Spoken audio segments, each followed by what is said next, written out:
நான் இந்த பிராண்ட்ல கோட்டிங் பண்றேன், நான் வந்து ப்ராஃபிட்டே இல்லாம சொல்றேன், 10,000 பண்றேன், 15,000 பண்றேன், அது எப்படி சாத்தியம்? நீங்க ஒரு டீகண்டாமினேஷன் முடிக்கிறதுக்கே ஒன் டே ஃபுல்லா இருக்கு. நம்ம எத்தனை பேர் முட்டி தலை இருக்கும். ஸோ இதை எப்படி இன்னும் பெயிண்ட் பாலிசிங் சிஸ்டம் நம்ம தொடவே இல்லை. அப்போ அந்த பெயிண்ட் பாலிசிங் சிஸ்டம் போகும்போது அதுல இதுக்கு ஒரு ஸ்டெப் தேவைப்படுதா, 2 ஸ்டெப் தேவைப்படுதா, 3 ஸ்டெப் தேவைப்படுதா, அதை நம்ம ஓட்டும் போது அதை நம்ம உணர முடியும். அதுக்கப்புறம் கோட்டிங். அந்த கோட்டிங் இன்னைக்கு இந்த நிமிஷம் தடவி முடிச்சிட்டேன், இப்பவே காரை எடுத்துட்டு போங்க.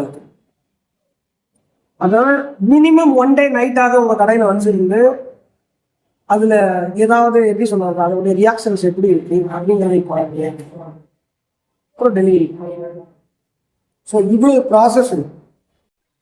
இந்த காரணம் சார்ந்திங் இல்லாமலே நம்ம சிஸ்டத்தை ஈஸியாக இப்போ கஸ்டமருடைய பட்ஜெட்டை ரீப்ளேஸ் பண்ணும். ஒரு கஸ்டமரே இது ரொம்ப மோசமா இருக்கு, நான் ஓரளவுக்கு அதை தயார் பண்ணணும்னு நினைக்கிறேன், பட் இப்போதைக்கு அந்த பட்ஜெட் இல்லை அப்படின்னா, நேற்று நம்ம ஹோண்டா சிட்டி ஜஸ்ட் டீகனாமினேஷன் முடித்து ஸ்ப்ரே வேக்ஸ் தான் போட்டோம். ஒரு டச் அண்ட் ஃபீல் பார்த்தீங்க. கிளப்பிங்கும் பாலிசிங்கும் போட்டால் என்ன நடக்கும்?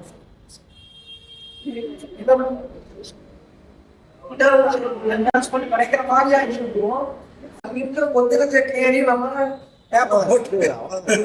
பெயிண்டோட வந்து சோலி எந்தெந்த கிளியரி நம்ம பேப்பர் போட்டு எடுத்து, அப்ப நீங்க அந்த என்ன கிளியரை புறத்தி எடுத்துட்டு எதை என்ஹான்ஸ் பண்ண போறீங்க?